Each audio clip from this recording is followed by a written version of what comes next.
안녕하십니까? 국제상담센터 종합부동산세 상담관 황혜윤입니다. 종부세는 납세 의무자가 과세 대상 유형별로 소유한 자산의 공시가격을 합산하여 과세한다고 1편에서 설명드렸었는데요. 정책 목적상 아예 과세하지 않는 합산배제 대상이 있습니다. 저절로 과세에서 빼주지는 않고 요건을 충족하는 경우 납세 의무자가 합산배제 신고를 해야 하고 요건이 충족되지 않게 되면 다시 합산배제 제외 신고, 즉 과세에 포함해달라는 신고도 하셔야 나중에 이자 상당액의 추징을 피할 수 있습니다. 내가 가진 임대주택이 종부세가 제외되는 요건을 충족하는지 홈택스 사이트에서 자가진단 해볼 수 있습니다. 홈택스의 세무 업무별 서비스에서 종합부동산세를 선택하시면 종부세 모의계산 쪽 제일 하단에 임대주택 합산배제 자가진단을 이용하시면 됩니다. 그럼 이번 시간에는 종부세 합산배제 물건 중 우선 건설임대와 매입임대의 차이를 간단히 보고 그 중에서도 가장 많은 유형인 장기 일반 민간 매입 임대주택에 대해 알아보겠습니다. 우선 임대주택 중 건설과 매입의 차이를 간단히 보겠습니다. 둘 다 합산배제가 되지만 요건이 조금 다른데요. 합산배제 요건을 보면 건설임대주택의 경우 지역도 불문하고 공시가격 기준도 높아 매입임대보다 합산배제 요건이 완화되어 있는데요. 건설임대인지 매입임대인지는 민간임대주택 특별법상 구분됩니다. 시군구청 임대사업자 등록증 임대주택 유형에 보면 표시되어 있는데요.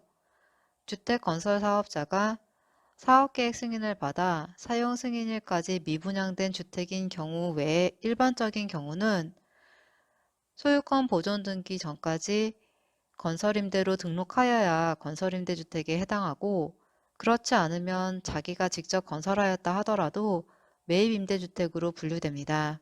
합산배제 요건을 설명드리고 앞으로 언급하는 임대주택은 아래 5가지 요건을 모두 충족한 임대주택이어야 하고 6번째 열거된 재외주택에 해당되지 않아야 합니다.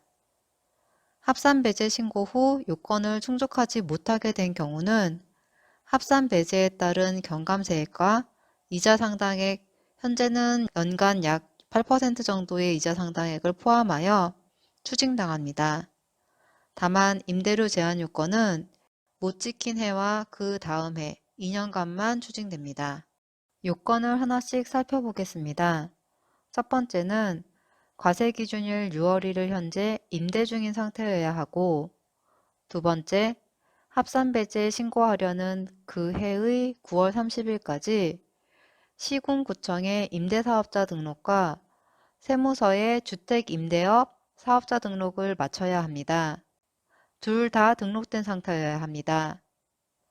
다만 다가구 주택은 예외가 있는데 2020년 2월 10일까지 임대하던 경우는 세무서 주택임대업 사업자 등록만으로도 합산배제가 가능하고 2020년 2월 11일 이후 취득하거나 임대 개시하는 다가구 주택은 일반적인 경우와 같이 시군구청과 세무서 모두 임대 등록하여야 가능합니다.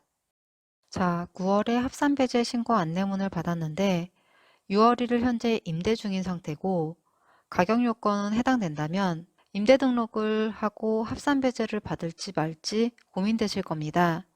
한번 신청하면 의무임대 기간 내에 말소 시 과태료가 나올 수 있으니 렌트홈 사이트에 들어가 보셔서 임대사업자로서의 혜택과 의무를 잘 비교해 보시고 임대 등록 여부를 판단하시기 바랍니다.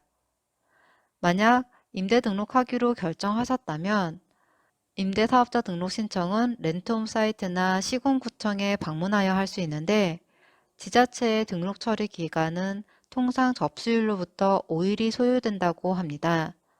합산배제 요건은 시군구청과 세무서에 9월 30일까지 등록이 완료되어야 가능하니 필요한 경우 처리 기간을 감안하시어 미리 신청하시기 바랍니다. 지정 요건은 시군구청 및 세무서 임대사업자 등록 후 임대 시작일 또는 최초 합산배제 신고 과세 기준일 6월 1일 현재 주택 공시가격이 6억 원, 수도권 바뀐 경우는 3억 원 이하여야 합니다. 다만 다가구 주택은 가액 요건 판단 시 주택 전체가 아닌 각 호별로 판단합니다. 임대사업자로서 임대 개시일에는 가액 요건을 초과하여 합산배제 신고하지 못했는데 이후 과세 기준일 현재 가액 요건이 충족되면 그 해에는 합산배제 신고가 가능합니다. 한편 기존 임대주택이 상속이나 합병, 재개발, 재건축, 리모델링 되는 경우 기존 임대주택의 임대기간이 승계되는 것으로 보기 때문에 승계받은 후 다시 가액 요건을 적용하진 않습니다. 다음은 최소 의무임대기간 요건인데요. 여기서 말하는 기간은 앞에서 시군구청과 세무서 두 군데 모두 등록한 상태에서 임대한 기간만 해당됩니다. 2018년 4월 2일까지 시군구청과 세무서에 임대 등록한 경우는 5년 이상, 둘 중 하나라도 2018년 4월 2일까지 등록하지 못했거나 2018년 4월 3일부터 2020년 8월 17일까지 시군구청에 임대사업 등록 신청한 경우는 8년 이상, 2020년 8월 18일 이후에 시군구청에 임대 등록 신청한 경우는 10년 이상입니다. 의무 임대기간 내에 임대주택을 말소하거나 처분한 경우 2년 이상 임대하지 않은 경우는 추징되는 것이 원칙입니다만 예외가 있습니다. 2020년 8.10 대책 이후에는 단기 임대주택과 아파트는 더 이상 민간임대주택특별법상 임대주택 유형이 폐지되어 의무임대기간 종료 후에는 자동 말소되고 종료 전이라도 신청 말소가 가능했는데 이로 인해 자동 말소 또는 신청 말소된 경우는 최소 의무임대 기간을 못 지킨 것에 대한 종부세 추징이나 말소 이후 임대료 인상에 대한 종부세 추징은 없습니다. 한편 6월 1일 현재 등록 말소된 상태이면 9월 16일부터 9월 30일까지 합산배제 신고 기간에 합산배제 제외 신고, 즉 과세 대상에 포함해달라는 신고를 직접 하셔야 합니다. 해당 신고 누락으로 종부세가 배제되면 나중에 종부세와 이자 상당액까지 추징될 수 있습니다.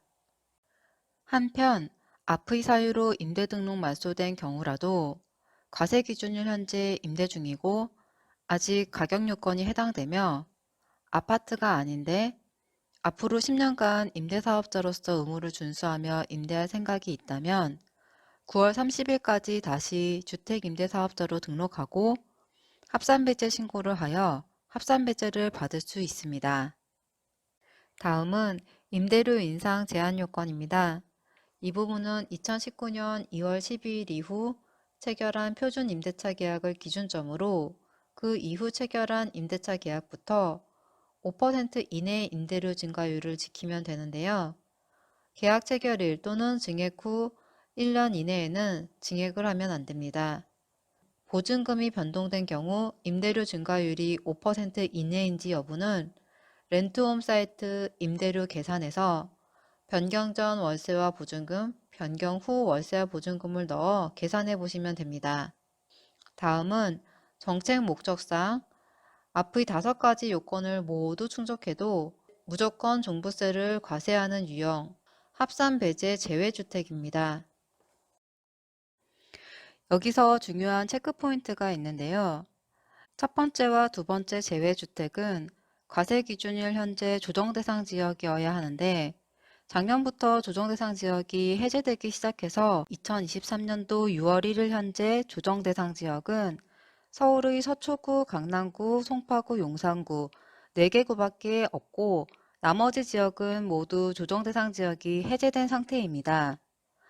따라서 작년까지는 예를 들어 개인이 2018년 9월 14일 이후 조정대상 지역에 취득한 주택이라 합산배제가 안 되던 임대주택들도 올해 과세 기준일 현재 조정대상 지역이 해제된 상태라면 나머지 임대주택 등록 요건 등 앞의 5가지 요건을 검토하여 해당되는 경우 합산배제 신고를 통해 종부세를 면제받을 수 있습니다. 감사합니다.